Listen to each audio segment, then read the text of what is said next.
스케일링은 6개월마다 받아야 한다? NO! 스케일링은 무조건 잇몸 건강에 좋다? NO!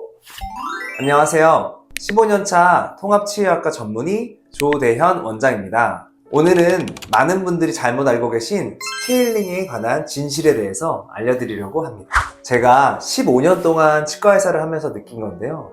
많은 분들이 불필요한 스케일링으로 인해서 비용과 시간을 낭비하고 계시더라고요. 오늘은 제 임상 경험을 바탕으로 여러분들이 스케일링에 관해서 잘 모르셨던 모든 진실에 관해서 제가 솔직하게 말씀드리려고 합니다. 많은 치과에서 6개월마다 스케일링을 받으세요 라고 권유를 하는데요. 사실 이건 모든 사람에게 해당되는 말은 아닙니다. 마치 모든 사람에게 똑같은 약을 처방하는 것과 같은 이치로 말이죠. 제가 진료실에서 실제로 경험한 사례를 가지고 알려드리도록 하겠습니다. 지난달에 40대 여성분께서 내원해 주셨는데요. 말씀을 들어보니 10년 동안 6개월마다 꼬박꼬박 스케일링을 받아오셨다고 하더라고요. 근데 제가 막상 진찰을 해보니 치석은 거의 없으셨어요. 이분은 구강 관리가 워낙 잘 되어 있고 또 이제 치석의 형성 속도가 느리셔서 그렇게 자주 스케일링을 받으실 필요는 없으셨던 것이죠. 이분께는 스케일링 주기를 1년으로 늘려드렸더니 그 뒤부터 이제 편안하게 치과를 방문하실 수 있게 되었다고 해주셨고 덕분에 시간과 비용도 아끼실 수 있겠다고 말씀해 주셨습니다. 사람마다 치석이 쌓이는 속도가 다릅니다. 누군가는 3개월 만에도 치석이 빡빡하게 쌓여서 오시고 또 어떤 분은 1년이 지나시는데도 불구하고 깨끗하신 분들도 계시거든요. 이것은 타액의 성분, 그리고 식습관, 그리고 칫솔질의 방법에 따라서 여러 요인의 영향을 받게 됩니다. 중요한 것은 자신의 구강 상태에 맞는 스케일링 주기를 찾는 것입니다. 치과 의사와 상담을 하셔서 본인에게 맞는 스케일링 주기를 찾으시고 그래서 시간과 비용도 절약하시면서 치아 건강도 챙기셨으면 좋겠습니다. 스케일링을 받으실 때 중요한 부분을 놓치고 있으신 분들이 많이 있으신데요. 바로 적절한 방법과 시기를 설정하는 것입니다. 이를 통해서 스케일링의 효과를 더더욱 늘리실 수 있어요. 저희 진료실에 찾아오신 30대 남성분 얘기를 한번 해볼게요.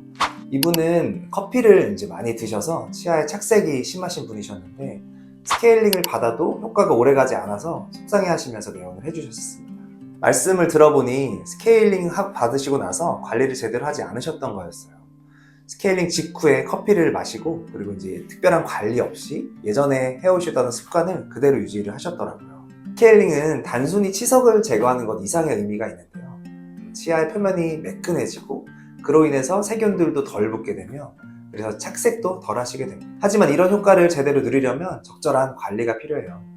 스케일링을 받기 가장 좋은 시기는 큰 행사나 중요한 만남이 있기 직전 말고 대략 한 1, 2주 전을 추천을 드리는데요. 그래야지 치아가 좀 안정될 수 있는 시간이 있고 또 일시적으로 발생할 수 있는 이런 시림 증상조차도 완화가 되기 때문이죠.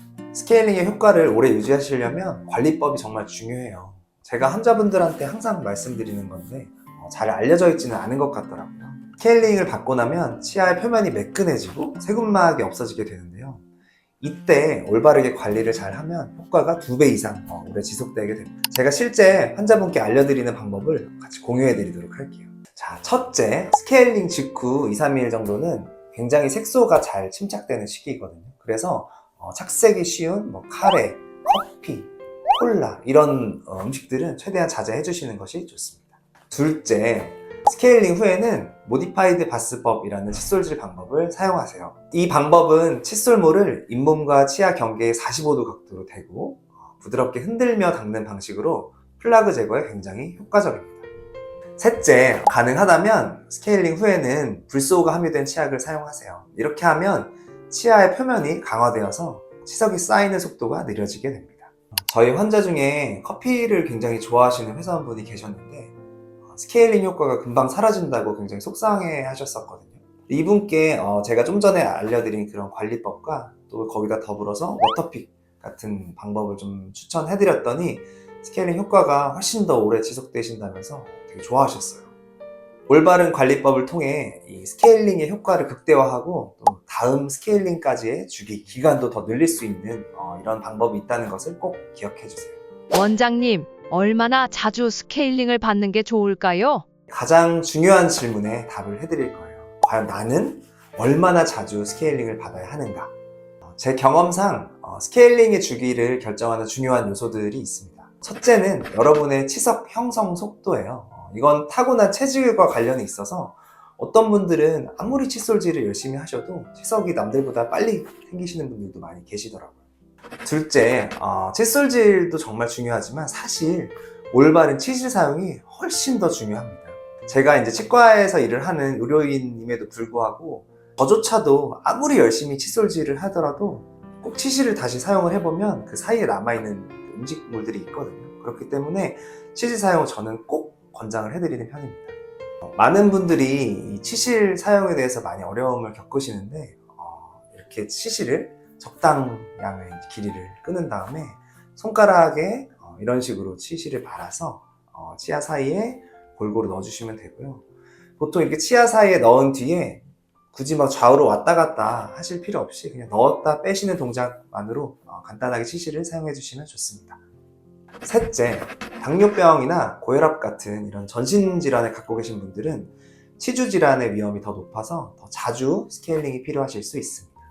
자, 넷째, 흡연을 하시는 분들은 치석도 더 많이 생기고 특히나 이런 잇몸 질환에 대한 위험도가 훨씬 더 높으신 편입니다. 다섯 번째로는 아마 많이들 모르시는 내용이실 텐데 이 복용 중인 약물도 잇몸 건강에 많은 영향을 미치거든요. 특히 이런 구강 건조증을 유발하는 약물들은 치석이 훨씬 더 자주 생기는 경향이 있으세요. 실제 사례를 보여드릴게요. 당뇨가 있으신 이런 50대 환자분은 치석도 훨씬 더 빨리 생기고 잇몸 질환의 위험도 높아서 제가 3개월마다 스케일링을 하시자고 권해드렸어요. 반면 구강 관리가 잘 되는 이런 20대 환자분은 1년에 한 번만 스케일링을 받으셔도 충분했습니다. 치과에 방문하실 때 제가 오늘 말씀드린 이런 요소들을 고려하셔서 본인에게 맞는 스케일링 주기를 상담받으시는 것이 좋습니다. 치과의사가 환자의 구강 상태를 종합적으로 평가한 후 그 다음에 개인화된 이런 계획을 세워드릴 수 있을 거예요. 오늘 우리가 함께 알아본 내용을 정리해 보도록 할게요. 스케일링은 모든 사람에게 6개월마다 필요한 것이 아니라 개인의 상태에 맞게 받아야 합니다. 그리고 이 스케일링의 효과를 극대화하시려면 적절한 방법과 시기를 선택을 하셔야 하고 스케일링 후에 적극적인 관리가 이런 스케일링 효과를 결정하게 됩니다. 무엇보다 자신에게 맞는 개인 맞춤형 스케일링 계획이 가장 중요하다는 것을 설명드렸습니다. 이번 영상을 통해서 여러분께 정확한 정보를 전달드리고 싶었어요.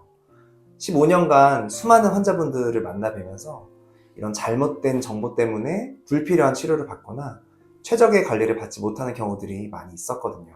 여러분의 구강 건강은 이 전체적인 전신 건강과도 직결이 됩니다. 올바른 정보를 바탕으로 현명한 선택을 하시길 바랍니다.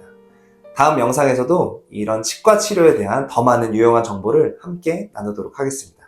시청해주셔서 감사합니다.